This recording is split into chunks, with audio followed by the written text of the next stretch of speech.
ప్రజలకి హుజురాబాద్ నియోజకవర్గ ప్రజలందరికీ కూడా పేరు పేరున నమస్కారాలు తెలియజేస్తా ఉన్నాను. ఇవాళ కేసీఆర్ గారు కట్టిన కాళేశ్వరం ప్రాజెక్టులో భాగంగా ఇదిగోండి మీరు చూడవచ్చు 17 పంప్ హౌస్లు రెడీగా ఉన్నాయి. ఇలా నా హుజురాబాద్ నియోజకవర్గానికి నీళ్లు రాక రైతులు ఇబ్బంది పడుతూ ఉన్నారు. నేను దయచేసి ఈ ప్రభుత్వాన్ని, రేవంత్ రెడ్డి గారి ప్రభుత్వాన్ని కోరుతా ఉన్నాను, దయచేసి వెంటనే ఈ పంప్ హౌస్లు ఆన్ చేసి ఇక్కడి నుంచి నీళ్లు లిఫ్ట్ చేసి మిడ్ మానేర్ నింపి ఎల్ఎండి నింపితే నా హుజురాబాద్ నియోజకవర్గంలో ఉన్న రైతులందరికీ కూడా నీళ్లు వస్తాయి. అవి కిందికి కోదాడు వరకు కూడా పోతాయి. దయచేసి ఈ ప్రభుత్వాన్ని వెంటనే నేను డిమాండ్ చేస్తూ ఉన్నాను.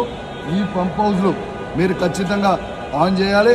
ఇవి ఇప్పుడు మా కేటీఆర్ గారు, కేసీఆర్ గారి నాయకత్వంలో కేటీఆర్ గారు చెప్పినట్టు ఈ పంప్ హౌస్లని మీకు అసెంబ్లీ వరకు టైం ఇస్తూ ఉన్నాం. లేకపోతే ఈ తెలంగాణలో ఉన్న రైతాంగులందరితోని, రైతులతోని ప్రత్యేకంగా నేను మాత్రం మా హుజురాబాద్ నియోజకవర్గం రైతులందరితో పెద్ద ఎత్తున వచ్చి ఈడ పంపు ఆన్ చేసి మిడ్ మానేరు ఎల్ఎండిని నింపుతామని కూడా చెప్పి ఈ సందర్భంగా ఈ ప్రభుత్వానికి కూడా హెచ్చరిస్తూ ఉన్నాం.